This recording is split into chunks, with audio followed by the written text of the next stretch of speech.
சேலம் அரசு மருத்துவமனையில் ஸ்கேன் மூலம் கருவில் உள்ள குழந்தையின் பாலினத்தை கண்டறிந்த அரசு மருத்துவர் உட்பட 2 பேரை போலீசார் கைது செய்தனர்.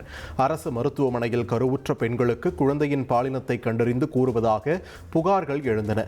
இதையடுத்து மாவட்ட மருத்துவ பணிகள் இணை இயக்குநர் தலைமையிலான குழுவினர் அரசு மருத்துவமனைக்கு சென்று விசாரணை நடத்தினர்.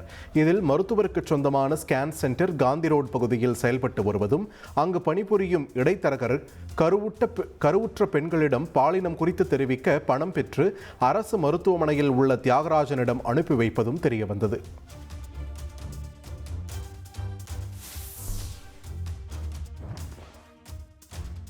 வெயிலின் தாக்கத்தால் குற்றால அருவிகளில் படிப்படியாக நீர்வரத்து குறைய தொடங்கியுள்ளது. தென்காசி மாவட்டத்தில் கடந்த சில நாட்களாக மழை இல்லாததும் கடும் வெயில் நிலவுவதும் காரணமாக குற்றால அருவிகளில் நீர்வரத்து படிப்படியாக குறைந்து வருகிறது.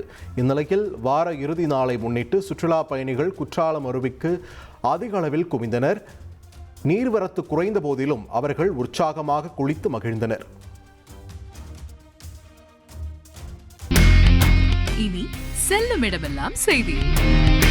தந்தி டிவியின் வாட்ஸ்அப் சேனலை ஃபாலோ பண்ணினா செல்ல இருக்கும் இடமெல்லாம் செய்தி. இதோ QR கோட் இப்பவே ஸ்கேன் பண்ணுங்க, ஃபாலோ பண்ணுங்க.